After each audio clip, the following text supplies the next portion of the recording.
Hello everyone. Hi. My name is Elizabeth Laney. I'm a research associate with the Institute for the Study of the Reconstruction Era, a research institute that's affiliated down with the University of South Carolina, Beaufort. And I'm very happy that the Gullah Museum has me here today. I have a lot of great information about Georgetown to share with you, but also a very unique regiment that was formed here, formed in South Carolina during the Civil War. And yes, we will be doing a little bit uniquely today, be able to follow along on your phones with the slides. For those of you who may be watching on Facebook Live, I'm actually going to hold the QR code up for you for a second here so that you can get a chance to follow along as well. So if anyone's on Facebook Live out there, we'll hold this QR code up for a moment or two. You can follow the QR code and follow along with the presentation from there. And we will also be sharing this presentation with the Gullah Museum, so they'll post it on their Facebook page so you can get a copy of it there as well. So let me just tell you just very quickly a little bit more about the Institute for the Study of the Reconstruction Era. I'm sure most of you have probably not heard of this institute. It was founded back in 2019 at USC Beaufort, and it is essentially, it was created to fulfill the mission of USC Beaufort through programs that grow out of the extraordinary history of the Reconstruction Era. Specifically in the South Carolina Lowcountry, depending on who you talk to, that does extend up here to Georgetown. Depends sometimes on what maps you're looking at. But we also study the history of Reconstruction throughout the state of South Carolina as well. Our current director is Dr. Valinda Littlefield, a historian who has a great background in educational history, the history of women in South Carolina. And we have 3 staff members right now, 3 women, so we're an all-female institution at the moment, and we work really well together and have a lot of fun sharing this history with people as we go along. But the focus of our topic today is the United States Colored Troops. Let me just get an idea here. How many of you have just even heard of the United States Colored Troops before coming today? That's great. So pretty much every hand is raised. Let me ask you, in terms of the United States Colored Troops in South Carolina, what do you think of when you think of that? Do you have any associations with that? How many of you have seen the movie Glory? Okay, so there's a connection between the United States Colored Troops and South Carolina, but what regiment does that movie focus on? Massachusetts. The 54th Massachusetts, and their heroic stand at the Battle of Fort Wagner down in Charleston, South Carolina. And the movie doesn't end very happily because many men of that regiment, the leader, many of the men who fought, Denzel Washington, Morgan Freeman, they all died in Charleston, South Carolina at the end of Glory. But again, we're talking about a Massachusetts regiment that was formed in another state that served in South Carolina. It's a big part of our state history, but there are many more men that actually fought that were from this state. So during the Civil War, there were about 180,000, men, almost 200,000 men who served with the Union Army in the United States Colored Troops. And that really meant that there were about 10% of the Union Army that were part of the U.S. Colored Troop regiments, 10% of the Union Army. And many of those men were ex-slaves who were liberated from along the eastern seaboard, talking North Carolina, South Carolina, Georgia, and Florida, that ended up serving in the Union Army as well. And the key thing for that is that many of them were ex-slaves. They had formerly been enslaved. They were either emancipated or self-emancipated as the Union Army started making inroads along the coastlines of South Carolina and Georgia. Now, one of the things I want to talk about in particular is what were the United States Colored Troop regiments that were formed in South Carolina, and which were the ones that served in South Carolina, because that makes a big difference. And again, we already know one of those that served in South Carolina, that's the 54th Massachusetts. But their brother regiment, the 55th Massachusetts, also served in South Carolina.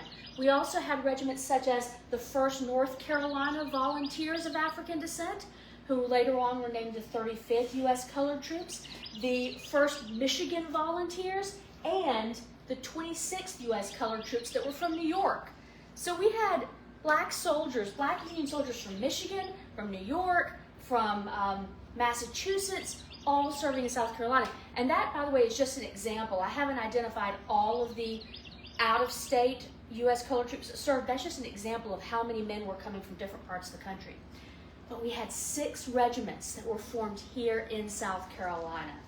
The first South Carolina Volunteers, the 2nd South Carolina Volunteers, the 3rd and 4th South Carolina Volunteers, all of which later on in the Civil War were renamed to the 33rd U.S. Colored Troops, the 34th U.S. Colored Troops, and then the 3rd and 4th South Carolina Volunteers were all squished together into one unit called the 21st U.S. Colored Troops. But we also had the 104th, the 103rd, and the 128th U.S. Colored Troops. It's a lot of names and regiment numbers to throw at you. Again, 6 that were formed in South Carolina. They undergo a name change during the war. Most particularly for Georgetown, the 2 that I want you to remember are the 1st South Carolina Volunteers, also called the 33rd USCT, and the 128th, because the 128th and the 1st South Carolina have the closest connection to this part of the state. Okay, so again, formed in South Carolina, served in South Carolina can be 2 very different things. Now, there is a map in the presentation for those of you who are able to kind of take a look at that online, but I want you to envision the coast of South Carolina, and I want you to think of the Beaufort area, Beaufort-Charleston area, maybe as far down as Savannah. The Union Army makes an incursion on the Beaufort area in the fall of 1861. They establish a stronghold. Beaufort becomes a Union fortified area, and that allows them to begin forming these black Union regiments because they have a little piece of the South carved up. It also means that as we move into Reconstruction, and then later on to the late 19th century, that Beaufort is a very different culture in it than a lot of other areas. Georgetown up here, firmly in Confederate hands for most of that time. You had Union along the coast and so forth, but Beaufort is the one that becomes the stronghold. And what's very interesting is that you see Beaufort kind of in a delayed time frame because they had such a strong Union presence earlier in the war. That means that things that happened in the South happened later in Beaufort. Beaufort didn't get its first Confederate monument until the 1950s, whereas many other places in the South were getting their first Confederate monuments and memorials around 1910, 1911. So you see this delayed effect. But I do want to mention a book that I saw for sale here in the Gullah Museum's gift shop, Rehearsal for Reconstruction, because if you're not familiar with the history of the Beaufort area during the Civil War and Reconstruction, this book is the place to start. Willie Lee Rose's Rehearsal for Reconstruction, because essentially Reconstruction was starting in South Carolina in the fall of 1861. That's why it's called the Rehearsal for Reconstruction, and it's why the National Park was sited down in Beaufort, because of its extraordinary history that early in the war, with the template that the rest of the South will be following later on. So good book that you can pick right up here. But moving on from the map, if you're following along on your phones, I want to talk specifically about this one regiment, the 1st South Carolina Volunteers of African descent. Again, also known as the 33rd U.S. Colored Troops. Why is there a name change? Well, when most of these regiments were being formed, they were given a name and designation because of the state they came from. But in 1864, the Bureau of the U.S. Colored Troops was formed, and they renamed all of them. Except for the 54th and 55th Massachusetts, maybe a few others, the government of Massachusetts lobbied for the name to not be changed for his units. None of the other states, including South Carolina, did that, so there was a name change.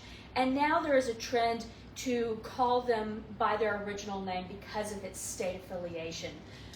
I go back and forth. But the 1st South Carolina Volunteers of African descent are very special because, again, when we think of U.S. Colored Troops in South Carolina, most people are going to go to the 54th Massachusetts. But the 1st South Carolina Volunteers were formed more than a year before the 54th Massachusetts were even a dream in someone's head. Not only that, they were formed as early as May of 1862 down on Hilton Head Island. Now, unfortunately, at that time, the commander of the Department of the South, a Major Hunter, he went out and started rounding up formerly enslaved men. It didn't necessarily give them a choice. Some of them were, he said, hey, you want to volunteer for this black regiment I'm putting together? And others he just conscripted. It was very controversial at the time. Not only that, but when General Hunter started bringing all these men together to form this regiment of formerly enslaved men, he also didn't get the permission of the U.S. government. And at that time, Lincoln is starting to think, maybe this war isn't about just the preservation of the Union. Maybe it is also about slavery. Maybe I should make the move to saying we are fighting the war for slavery. He's beginning to conceive of the Emancipation Proclamation. He does not want anyone in the country to get wind of the fact that in May of 1862, there is a white officer handing out guns to black men in South Carolina, because that's not gonna help whether he's talking about reaching men in the North or men in the South, white men in the North, white men in the South. That's not an idea that anyone's gonna find favor with at that time. But General Hunter is doing it. He's starting the formation of this regiment down here. During the war, this unit ended up being deployed throughout South Carolina, Georgia, and Florida. So think that kind of curve of the Gullah Geechee heritage corridor of our eastern seaboard. And even after the Civil War ended, many of the black regiments that had been formed in South Carolina had longer service than the white Union regiments that were in South Carolina. The 1st South Carolina Volunteers actually were still active on duty until January of 1866. So they were going about the area. They actually went as far up as Walhalla, South Carolina, Augusta, Georgia, those kind of areas, helping the work of the Freedmen's Bureau, helping to begin the process of Reconstruction in the South. So they're still active for quite a long time. But they are deactivated in January of 1866, and then the men scatter. Some of them return home, some of them don't. That's going to become key for the men who joined this regiment from the Georgetown area, because of the fact that a lot of men in the 1st South Carolina came from Georgetown, but a lot of them didn't return to Georgetown at the end of the war. So we'll talk more about what that means for this area. But there's a couple of big reasons why we should know the name the 1st South Carolina, why our institute wants to get the word out about them, and for you to be able to tell your friends. If you're going to tell your friends 3 things about them, well, I'm going to share the key things that you should know about them, these 3 big key items. The first one is continuous black service in the U.S. Army began with the 1st South Carolina Volunteers of African descent. Prior to that, we've had African American members of our society serve in every war. The Revolution, the War of 1812, but they didn't do it in a formal manner, and their service certainly did not continue between wars. But May of 1862, again, whether the men were conscripted or volunteered into service in May, they begin a line of service that takes us through the Civil War, to the Spanish-American War, to World War I, to World War II, to Afghanistan and Iraq, to modern day. So that's something special. That's not something that any other U.S. colored troop can't say. Active Army service by our black citizens began and continued, beginning with the U.S. colored troops in South Carolina in 1862. The second key thing you should know about them is that the Union's first combat deployment of African American troops began with this unit. So they were actually going down to places like St. Simon's Island, Georgia, and Darien, Georgia, in August, the late summer of 1862, and engaging in battles with Confederate troops. So they are actively being deployed. They're not just being used for labor. They're actively being deployed with guns and engaging in combat. So, again, continuous black military service began with them in early 1862. First combat deployment of black troops began with the 1st South Carolina Volunteers. And then I'll tell you the third one in just a little bit. But before I move off of those 2, I want to tell you about the man who may be the person who signed his name first on the dotted line, who is known to have volunteered for service in this unit. And if we're talking continuous black military service, it may not have just begun with the 1st South Carolina Volunteers of African descent. It may have begun with a man named William Bronson. We actually have a lot of records of William Bronson because the white officers of the 1st South Carolina wrote a lot of material about hey, we served with this black regiment during the war. We were the commanding officers. Let me tell you about what Army life was like in a black regiment. That's actually the name of the title of one of the books. And because of that, they write about some of the key men who served under them. So Thomas Wentworth Higginson wrote the book, Army Life in a Black Regiment, and he writes extensively about William Bronson. And he says, Bronson is the most efficient recruiting officer, Company A. He has always prided himself on his service and used to sign himself by the very original title, Number 1, African Foundations, in commemoration of his deeds. And again, a couple more people write about William Bronson, and they all say the same thing. He is the first person to step up and raise his hand and say, I will enlist in this regiment in May of 1862. He's also one of the very few men of this regiment we have an image for. So if you have the slide about William Bronson, you see that image. There's maybe only 5 pictures that we know of men from this regiment. And it was a regiment of over 1,000 men. And he's one of the few we actually have an image for. He's buried down in down in Beaufort, South Carolina, at the Beaufort National Cemetery. And again, Number 1, African Foundations is how he used to sign his name. Now, the third remarkable thing about the First South, things that we should all know and be celebrating here in South Carolina, is that the first known public reading of the Emancipation Proclamation was held in South Carolina, Port Royal Island, January 1st, 1863, to the First South Carolina Volunteers of African descent and other men and women from that area who gathered for this momentous event. First public reading of the Emancipation Proclamation. There had been readings before, but this is the first public reading after it's been enacted. So this is the January 1st, first day it's enacted. So the first public reading of the enacted thing. And not only the First South Carolina Volunteers, but other men and women who had formerly been labeled contraband. These men and women who had been enslaved became free, but the Union Army labeled them as contraband, so they did not have any legal status as free men. But on January 1st, 1863, they all gathered together to hear the Emancipation Proclamation being read, and they legally become free men and women for the first times in their lives. So it's a huge gathering of people. And if you're looking on the presentation, then you'll see an image of 2 men of the First South Carolina Volunteers, the color sergeants, standing with the American flags on the stage at this event. The 2 men in that image are Corporal Robert Sutton and Corporal Prince Rivers. Maybe sergeant. They may be the rank of sergeant. Sergeant Slide. There you go. Sergeant. Yeah, there we go. Sergeant, Prince Rivers and Robert Sutton. We don't know which one is which, but those are the 2 men who are standing there.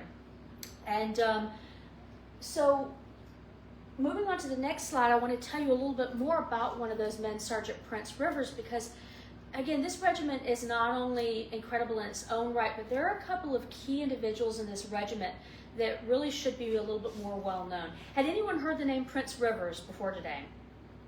Okay, one person, that's good. Hey, I like at least one hand raised. Okay, let me tell you about this man named Prince Rivers. First of all, let me just read you a description. This is from the book Army Life in a Black Regiment by Thomas Wentworth Higginson, who was a commanding officer of the regiment.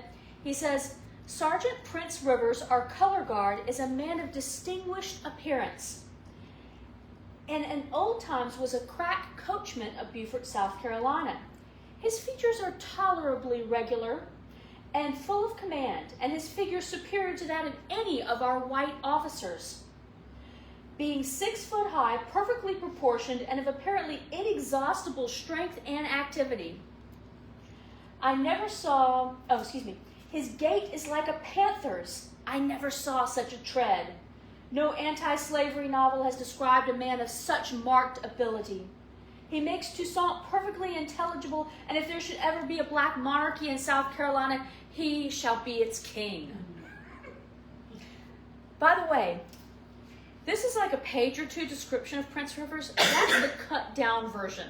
That's the fit on my slide, read out loud without people's eyes really glazing over version. It is an incredible description of this man. Now, there's also a picture on that slide, and it's a cropped section of from an image from the Library of Congress of South Carolina's first Reconstruction Congress. And I cropped that section for a reason. Does anyone see a man in there they think might be 6 foot tall with a gait like a panther? Yeah, that's right. If you look to the one, he's right in the middle. The one to the left has the mustache. He's right on the edge of the picture. Just really, you can again only see it from waist up, but you can tell this is an enormous man. This is the only image we have of Sergeant Prince Rivers when after he was elected a member of the South Carolina House of Representatives, was a part of that first Reconstruction Congress. He is also the co-founder of Aiken County. And Aiken County was formed during Reconstruction. It's the only South Carolina county formed during the period of Reconstruction. Let me start back at the beginning.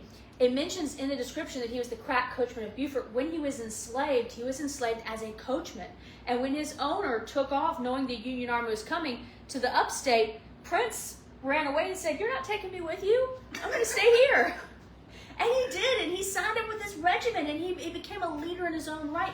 And then after the end of the Civil War, he actually moves up and founds the town of Hamburg, South Carolina, in what would become Aiken, South Carolina. And he does many, many things as a part of that. He's the sheriff, he's the clerk of court. He does all these amazing things, this incredible leader.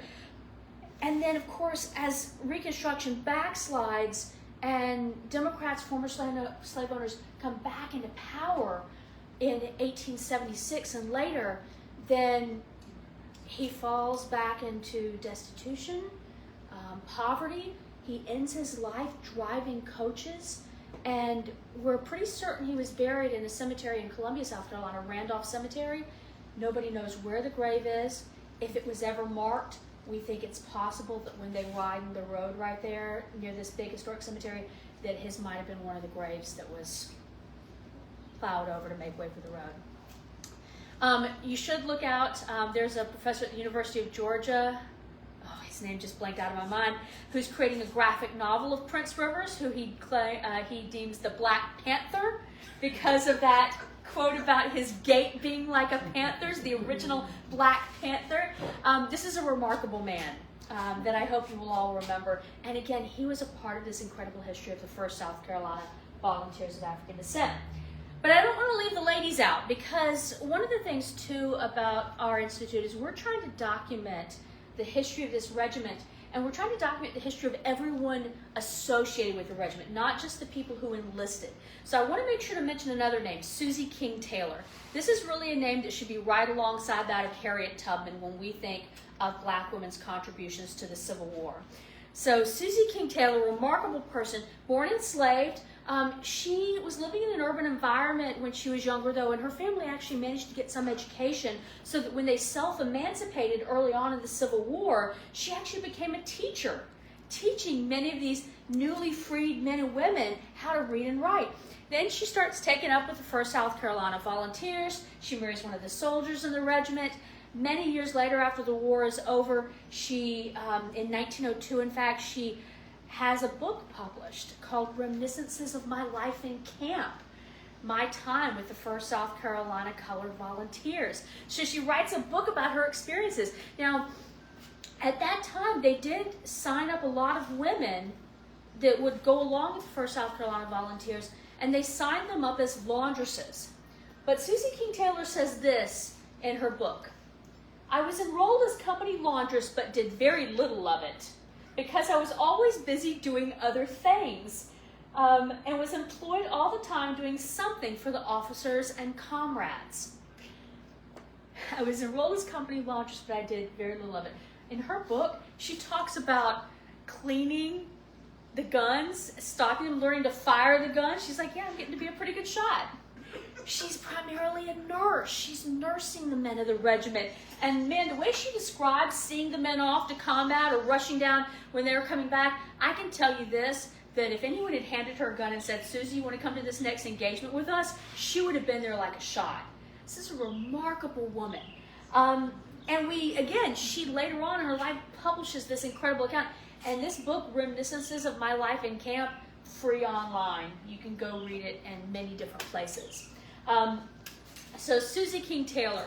We'll come back to her a little bit in just a minute, but I wanted to introduce you to her and the idea of her. And the very next slide that I want to share with you is actually a section from Susie King Taylor's book, Reminiscences of My Life in Camp, where she looks back on the first public reading of the Emancipation Proclamation. So she writes about this occasion and she says, on the 1st of January, 1863, we held services for the purposes of listening to and reading President Lincoln's proclamation and the presentation of two beautiful stands of colors, flags, one from a lady in Connecticut and the other from the Reverend Mr. Cheever. So presentation of the covers, she doesn't mention them specifically, but again, we know Prince Rivers, Sergeant Prince Rivers and Sergeant Robert Sutton are holding those colors. She says, the presentation speech was made by Chaplain French. It was a glorious day for us all, and we enjoyed every minute of it. And as fitting a close and the crowning event of this occasion, we had a grand barbecue. A number of oxen were roasted whole, and we had a fine feast. Although not served as tastily or correctly as it would have been at home, yet it was enjoyed with keen appetites and relish. The soldiers had a good time. They sang or shouted hurrah all through the camp and seemed overflowing with fun and frolic until the taps were sounded, when many no doubt dreamt of this memorable day. There are a lot of great descriptions of Emancipation Day on January 1st, 1863. Susie King Taylor actually goes a little bit light on the description compared to some of the others.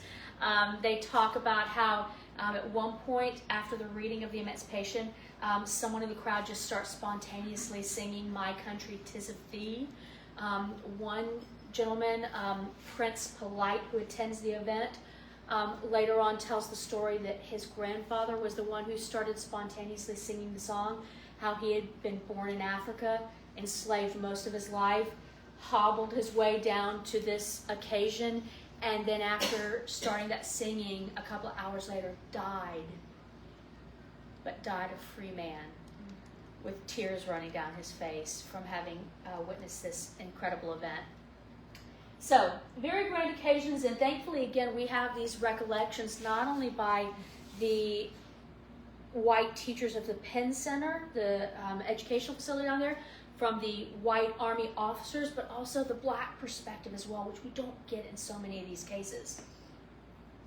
All right, but let me tell you a little bit about how we are working to document this at the Institute, and this is where we're going to really start to get into our Georgetown history here.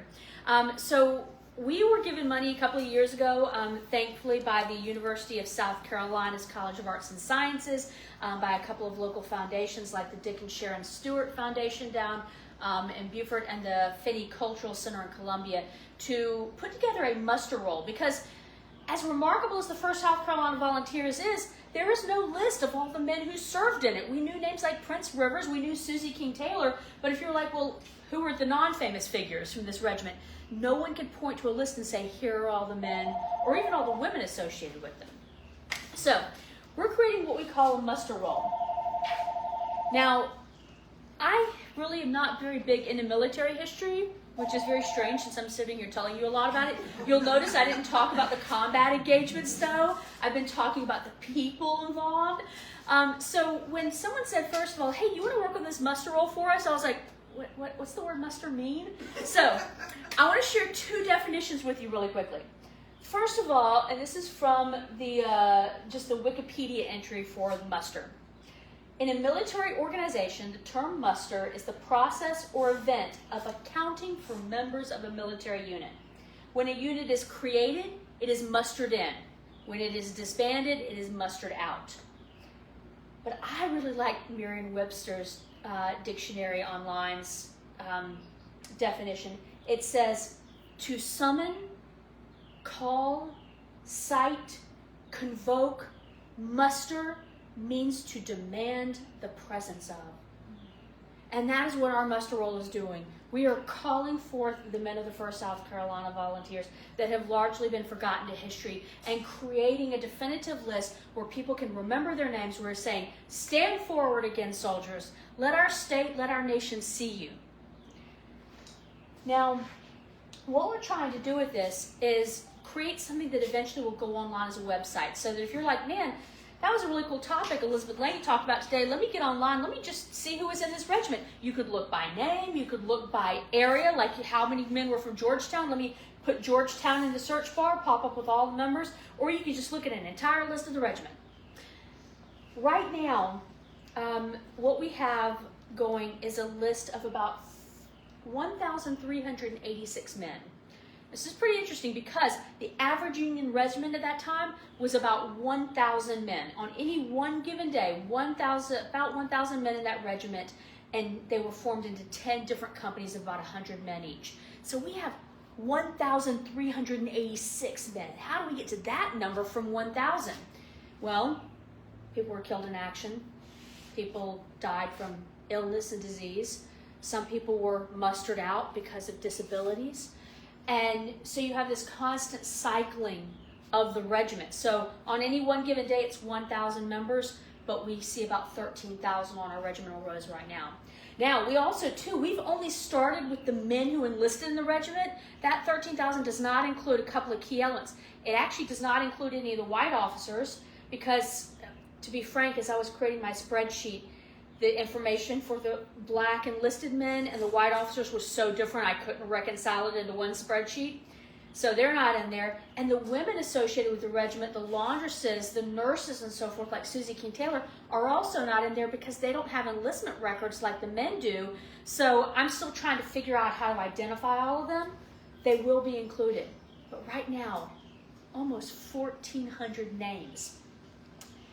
One of the things that we've learned putting together this muster roll is that about 55% of the men in this regiment were from South Carolina or identified as being born in South Carolina. But a full 26%, a full quarter of them, identify as being born in Georgia, and another almost 15% were born in Florida. And that represents the history of the regiment. They were formed in South Carolina, but then they went down and had combat action in Georgia. Once men were emancipated from that area, they said, hey, we'll join up. Then they went down to Florida, and once they saw action down around Jacksonville, Florida, men from that area said, hey, I want to join up too. It represents the history of the regiment.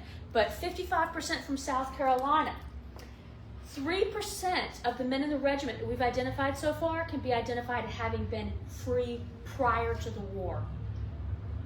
Few of those were from up north, but a lot of them were from down south too, living in communities of free people of color in areas like Georgetown or Charleston or Beaufort. And the oldest person we've identified in the regiment so far was 73 years old. He was mustered in. A couple months later, he was mustered out. Someone's like, we don't think he should have been mustered in the first place.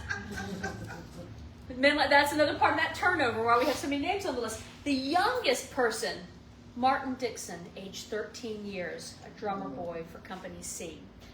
So we've been putting together this list, which allows us to put together numbers like that. One of the slides that you can look at in the presentation is just, it shows you a small section of the spreadsheet. And it just shows you what kind of information we're looking at. Just recording names.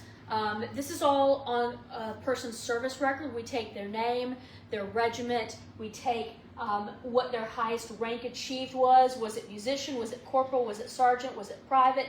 Where does it say they were born? What occupation does it say they had before they enlisted? Carpenter, boatman, laborer, those kind of things.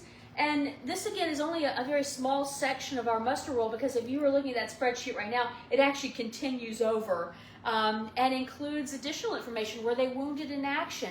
Do we know where they're buried? Did they die during action? Are they listed in a veterans schedule that was taken in 1890? Do they have a pension file that we can identify? Is there a photograph that we know of them? Again, we only 5 members of our regiment have that noted there so far. So we collect a large amount of data that we hope will be available when and if, please cross your fingers for us, we get the website up and running in a couple of years. But we're looking right now primarily at federal records. There are service records that you can look up online. So you can look up individual names. You can look up the regiment itself and see all the men in it. Again, it'll go through card by card for a service card for these men, giving basic information. We look at who requested a tombstone in the 1880s, 1890s for a man with names similar to those in our regiment. We look at pension records and we look at veteran schedules taken around 1890. But we also look at the personal narratives. We go to Susie King Taylor's book, and I went through that page by page and said, okay, she mentions Tom Simmons here, she mentions Prince Rivers here, she mentions this guy and this guy and this guy, and we take them out and list which pages they're on. That becomes a part of our muster roll. So again, we accumulate all this information about these men. One of the things we're doing, and if you're following along the slideshow, you'll see a map with some yellow dots on it. From the service record, we're able to take where each person identifies as their place of birth and create a map to show you where the men of the 1st South Carolina are coming from. And on this map, the biggest portion of men are coming from the Beaufort area. But there are also equally big concentrations coming from the Sea Islands of Georgia, Jacksonville, Florida, and Georgetown, South Carolina. Now, we do know there's some other yellow dots that you'll see if you're looking at that map. Some of the men said I was born in Washington, Georgia, or Mecklenburg County, North Carolina, Columbia, South Carolina.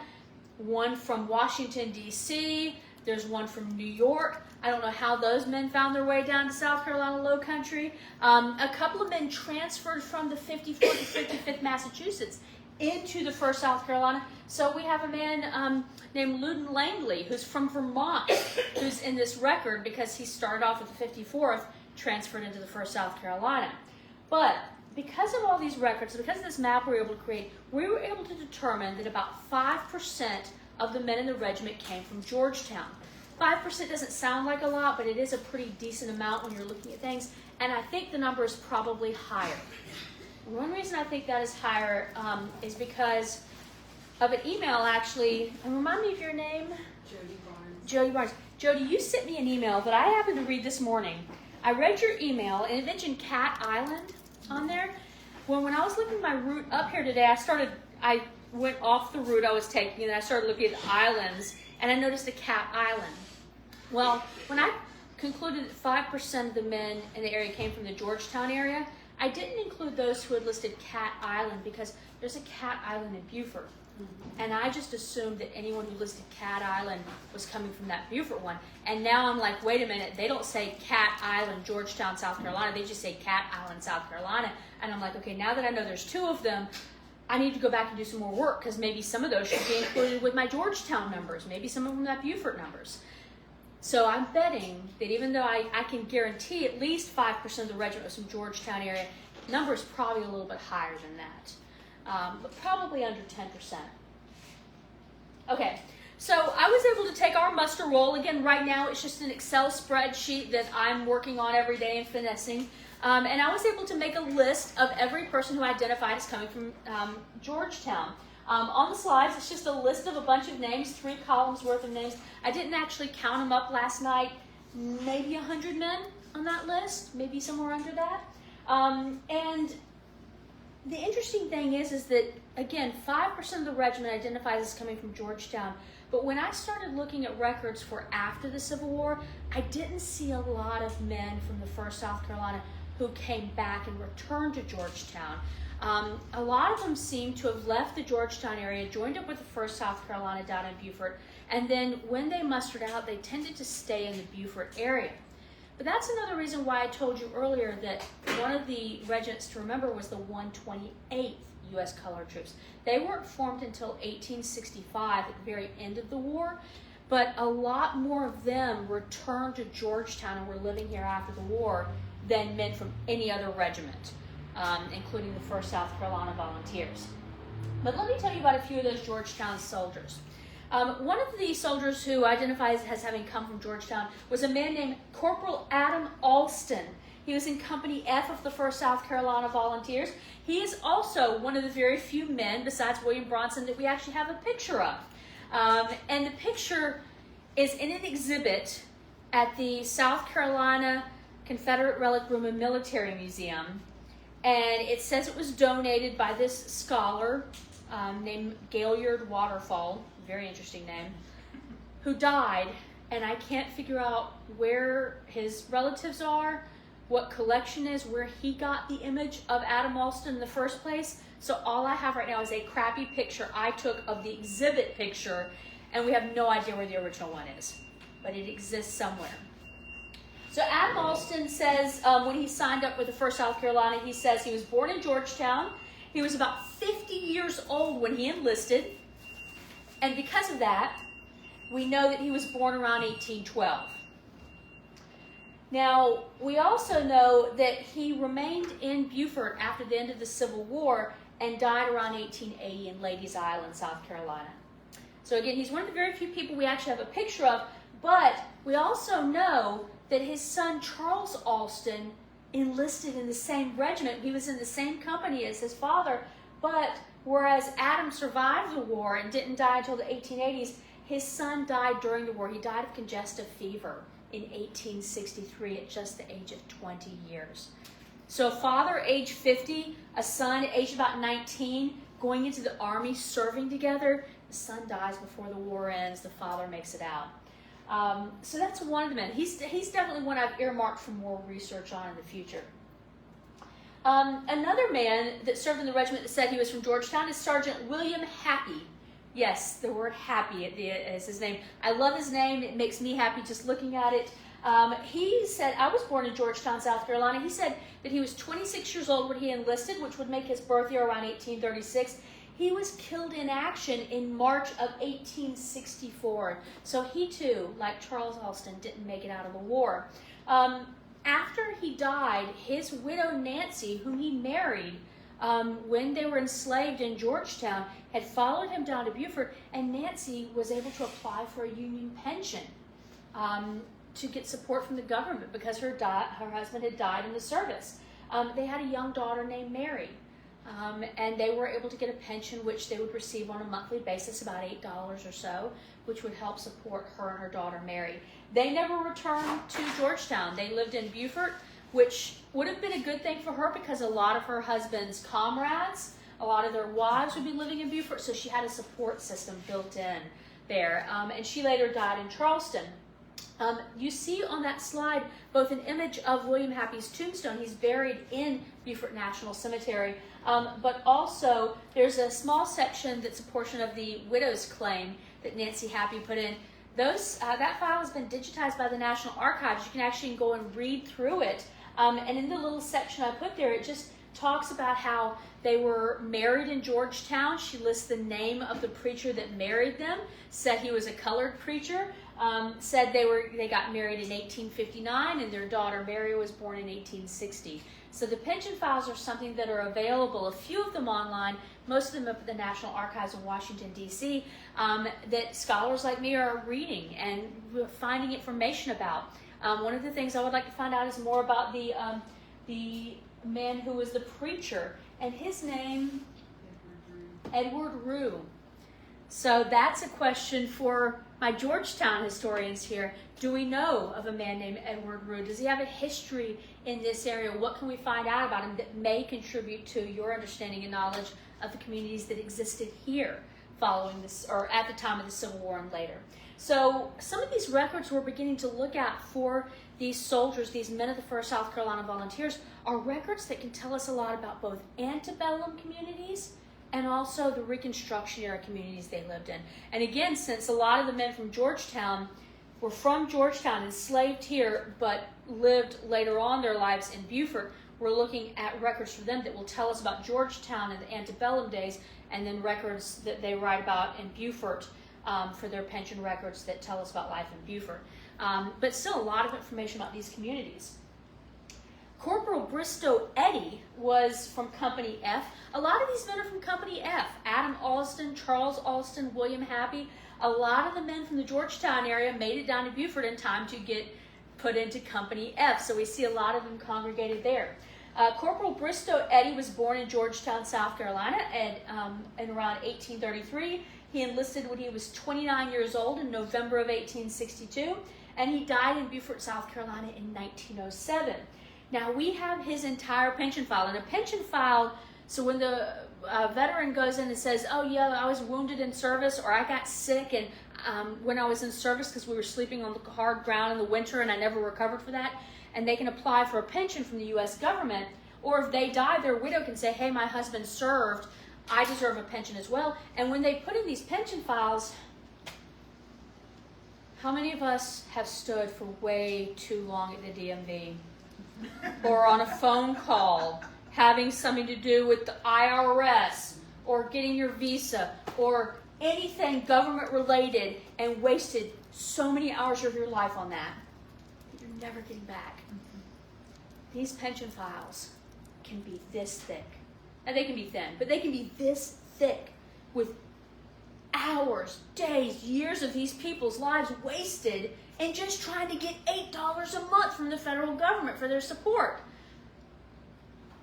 However, because they spent all that time and energy and mental anguish dealing with the federal government on that score, we have a lot of papers about their lives today. So Corporal Bristow Eddy has a pretty big file. And when he applies for his pension, he is interviewed. And they ask these people a number of questions. And he says, I was born a slave of John R. Eslin, which I think might actually be Easterlin. So I was born a slave of John R. Easterlin, whose plantation was 12 miles north of Georgetown, South Carolina. My father's name was George Eddy, a free Negro who was born on the Black River across from my master's plantation at a place called Chappie. Choppy, maybe? Is there a Choppy? There's a Choppy. Okay, so I'm pretty sure it's spelled Chappie in the pension record, but It's probably Choppy. probably Choppy. CHOPP. Yeah. So he says, my dad was a freeborn person living across from my master's plantation. My mother's name was Kate, and she was a slave of my master. So already you have a free man and a enslaved woman who are having a child together. And she says, I don't know how my father got his freedom, but he has some knowledge of who his father was. He says, I was brought with others by boat from North Island near Georgetown, South Carolina, to Beaufort, South Carolina, where I was given a gun and a uniform. My young master told me my age, and I was 39 years old at enlistment. Now, it says on his enlistment document he's 29 years old. But this is him being interviewed in 1902, and he says I was 39. There's always little discrepancies like that. That's just a section of a 6-page interview with him about his service, about some wounds he received during service, some illnesses he had during service. But that in the beginning tells us a little bit about his antebellum history in Georgetown. The name of a plantation, the name of father and the mother, the fact that there was apparently a community of some kind of free black African Americans living in the area, and just gives us more questions to ask about his history. But I am really intrigued when I was reading of this about him saying, I was brought with others by boat from Georgetown to Beaufort. Well, that's one of my questions for you, if you know about the contraband camp at North Island, and so that was a bit... I don't, and that will be great to know of to go more into this. That was my question. A full half of this is hoping that some of you out here are going to take this information and run with it. And that's what I assume that means, is that I just wrote that down. Yeah. One of the people who was at North Island at the contraband camp there. I didn't know about the contraband camp on North Island, but let's build on to the story from those two pieces of information. Because I want to talk to you too about a woman named Judy Taylor. Now, she wasn't affiliated with the 1st South Carolina as a laundress or any such sort, but she was the widow of a man who served in the regiment. Edward Taylor, or Ned Taylor as he was called, was also from Georgetown. She was born in Georgetown around 1820. She was 42 years old when she self-emancipated in 1862. She died sometime after 1910. In a pension, she is interviewed for the pension file of someone she knew, a soldier named Thomas Parkman. And they're going around interviewing people that Thomas Parkman knows about certain things. And they interviewed Judy, and she says, I knew Thomas Parkman from his childhood until his death. We had the same owner during slavery, William Sparkman, who might also be known as Parkman, who was a rice planter on Black River near Georgetown, South Carolina. And then she says this, Tom and I, with Moses and David Parkman, also soldiers in the 1st South, along with my daughter Lavenny and Bacchus Lance, another member of the 1st South Carolina Volunteers, and several others ran away from Georgetown on a Yankee boat in 1862 and landed in this town, but finally located on St. Helena Island near here. So she's deliberately saying we ran away, all these from these plantations right here. They're grouping along the Black River, probably ended up in this contraband camp down on North Island, and then they're getting on a boat and being taken down to Beaufort, where many of the men of this regiment enlist. And one of the soldiers marries her daughter, then ditches the daughter and marries someone else, which is why they're doing all those interviews in the first place. Judy ends up marrying one of the guys from the regiment. So she is one of those people who we're going to be listing as a part of our muster roll. It's just a little bit more difficult finding them. I have to look for them in the pension records because they're not on an enlistment register.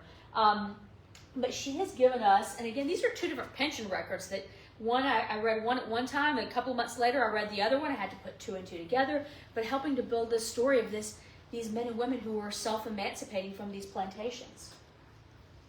Okay, one of the slides on there too, right after the one on Judy Taylor, is a list of all the company musicians. Because once you have a list of all the men who enlisted in this regiment, you can find incredible things. So once I had this listed, I went back and took out all the names of all the men who had served as musicians. I say men though, we find that the average age, again, this is something we can do because we've created this prototype muster roll, is what are the average ages of the men who are enlisting in the regiment? If you're talking about just who are enlisting in the regiment, 18 was kind of the age you had to be to officially enlist, and the average age was really in their 20s, mid-20s. But the average age for musicians was around 18, 19, 20.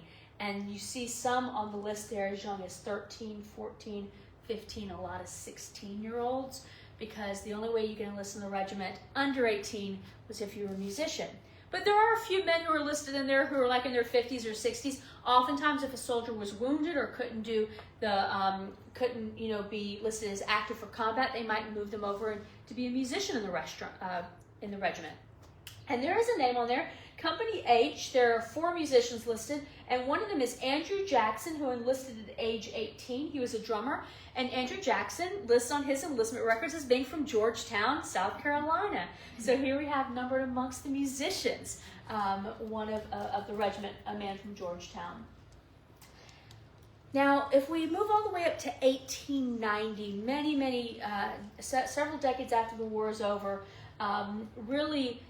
the National Park Service includes the 1880s and 1890s as a part of the period of Reconstruction. So we're about to really move from that into the Jim Crow era of the South.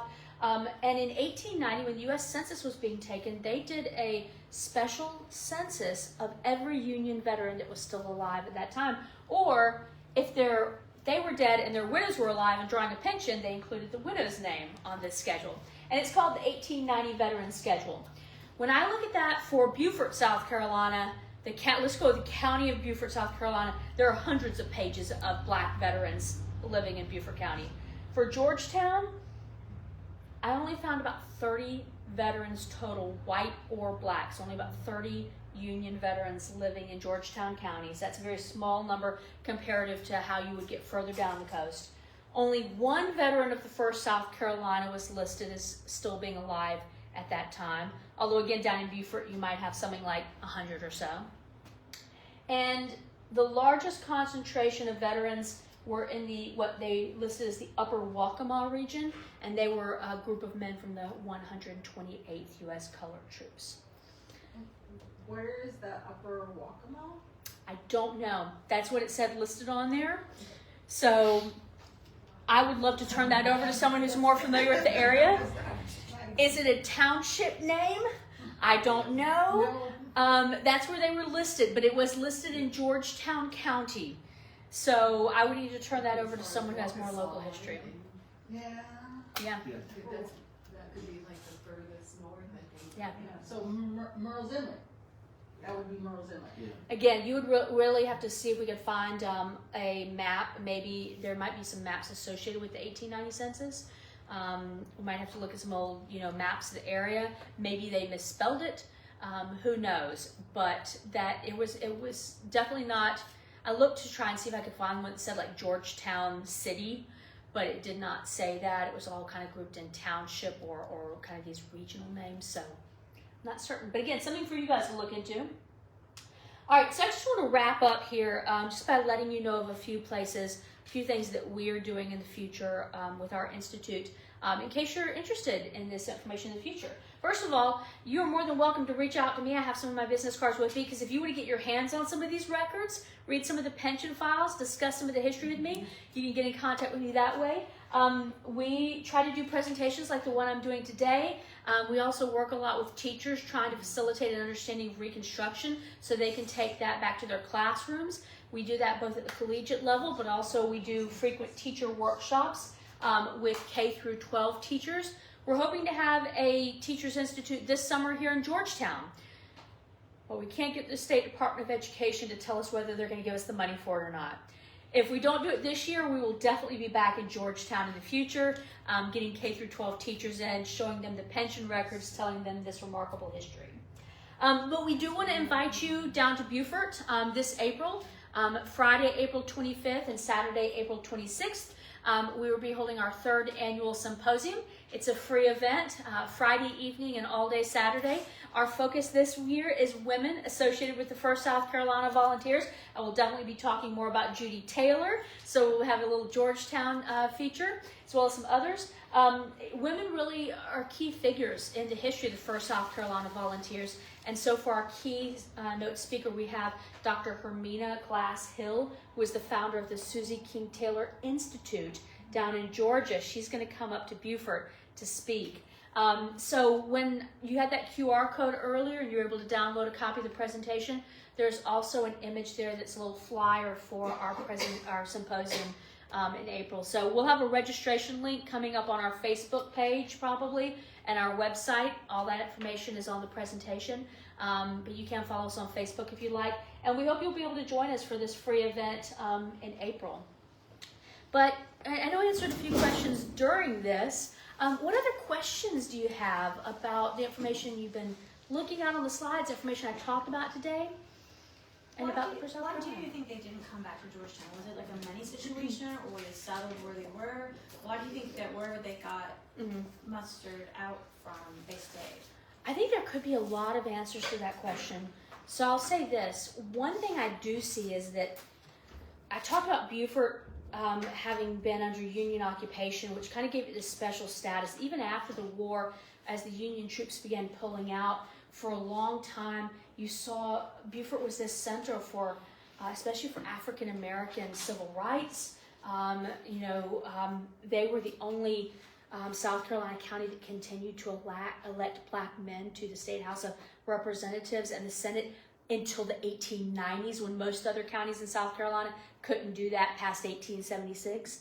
And also because the regiment had been formed there, and actually of those 6 South Carolina regiments, all 6 were formed in the Beaufort area. So that's where the vast amount of veterans are coming from. So the Civil War ends, and not only do you have this big concentration of veterans who are just staying where they came from in the first place, but other men are going like, well, a lot of my comrades are here. I could go back to Georgetown. I have family there I could go back to, but there's a lot more opportunity here. I think that's the thing. I think it was about opportunity and wanting to leave behind land. There was, down in Beaufort, we all know that 40 acres and a mule saying, and how that it really did not become true for most black individuals. But you could buy land as a black man in Beaufort, and you could keep it and hold on to it for generations, for longer than other places. One of the things we're looking into is a special type of land purchase. It's called the heads of household land purchase, and it's something that President Lincoln signed into action as a part of the Freedmen's Bureau. And if you were a black head of household, you could apply for and buy land in the Beaufort area, and many families held on to that land in Beaufort for generations. So opportunity, land, political freedom may have been that. But I see too that I think if some of them just didn't want to go back. Some of them completely cut off families that they had left behind in the Georgetown area and chose to stay. Maybe they saw it as beginning a new life. I think that's the biggest one, but I think there's probably a couple of other factors going in there. Thank you. Yeah. What else? Observations? Questions? In you kind of just were mentioning, but they're only interviewing them to get the pension information. So they didn't actually care, like the CCC or whatever, like how did you, it was only for the pension. Yes. What's really interesting about the pensions is, again, if you think about it in terms of any government paperwork you fill out, they always ask you for too much information. You're like, why am I filling all this out? And then it's a lot of bureaucratic stuff, and there's a formula to it. So there are a lot of pension records for a lot of black soldiers, and they're all just sitting up there in the National Archives in D.C., but when you start reading 10, 20 of them, you see they are very formulaic. But they will ask, you know, they'll be interviewing a man in 1902, and they'll say, okay, tell us your age, where you're living. Where were you born? Were you the slave of someone? When did you get married to your wife? Who married you? Because especially a couple of things like marriage dates, dates of the birth of children become very important, because especially if it's a widow being interviewed for her pension, she has to prove that she didn't get remarried after her husband died. She has to prove the birth dates of her children, because if there are children under 16 when the soldier dies, she can get an additional pension for them. So certain things we're looking for as genealogists and historians, they have a lot of, but you can also see, again, they're very formulaic, and so they do exclude certain information. They don't ask, you know, things we really would have liked to have known about, like what were the conditions of your enslavement? Tell us about your life as a child on this plantation of William Sparkman, 12 miles outside of Georgetown. So we are lucky if we get the name of a former enslaver. Sometimes we get the names of all the family members of this enslaver, and we are very lucky if we get the name of the father or the mother of the veteran, like we did with Bristow Eady, and a little bit of context as to their lives. But yeah, it's very formulaic, but again, there's so much paperwork. You find the weirdest and most wonderful things in here. Here's another Georgetown fact that I found out. This isn't a pension record for the widow of a veteran of the 128th USCT. I digitized the pension for a descendant who lives in New York now. Her ancestor's name was Ellen Cooper, but in the record, Ellen sometimes was called Maxina Cooper. And at one point, Ellen/Maxina Cooper's neighbor was giving a testimony, and she said, oh yeah, well, Maxina was Ellen's basket name. Yeah. And you don't see a lot of culture represented in these government pension records. But here, basket name, or a name that she was given as a child. And then the woman goes on to say Ellen was her right name, but Ellen was her legal name. And as I read on and looked further, I also found out too that as a child, Ellen had been given the name Maxina by her family, but then she was sold. And when she was sold, her new owners imposed the name of the master's wife on her, Ellen. But that was the name she carried through legally throughout the rest of her life. But again, in her culture, in her community, we see this representation of this tradition, which I understand, because I was not familiar with the term, but I understand from a lot of people I've been talking to recently that it is still a common practice today. And we see that represented here, but you very rarely see cultural traditions in these things. What would be really interesting is if you took the names from your database for Georgetown, and then cross-reference them with the WPA slave narratives. Ooh, yes. Because those families are still here. And some of them may know that there's that connection to the Civil War service. Yeah. But and there are photos in those that go along with some of those slave narratives. The book that we have here at the museum has a lot of photos in it, and of people from basically Murrells Inlet down here to Georgetown. But a lot of Murrells Inlet. Yeah. Well, you know what would be really interesting? If I got that muster roll up online and you guys did a cross-check of the muster roll with the WPA narrative. Combine databases, make it easy. We can, no, that's great. I'll keep that in the back of my mind, because you're right. Right now we are trying to get the word out both about our project, but also about how special this particular South Carolina unit is, to show connections to local communities. But we need ideas like that, because that's hopefully what our muster roll will do. We not just want to recognize the men who were in this regiment, the men and the women associated with it. We want you to be able to tell Judy Taylor's story, but we also want you to have an idea like that and say, hey, I can just go online to the First South Carolina Muster Roll website in my spare time, whatever, and look this up and make a comparison. Or if you're doing research on the contraband camp at North Island, you can turn to this, and what we hope will happen is when you look for someone like Bristow Eady, it'll pull up and say, here's a few details about his life. You can access these records if you want to know more about these stories. So, it's great. So, were there any Simmons from Georgetown? Were there any Manigos? All right. And McGill, Hayes, Manning, Van Ross, Dusain, Stevens, Williams, what's the other Baker, family name? Alston, Is that Grayson, Oh, Pinckney. We're Pinckneys too. Brown, Carroll, Eddie appears a lot, Ladson, Myers, Nesbitt, Seymour, Singleton, Parkman or Sparkman, Mitchell, Moultrie, Mitchell, Markman. I don't see Manigos, lots of Washingtons, Westons. list of people from Georgetown? Do you think? I want to say complete.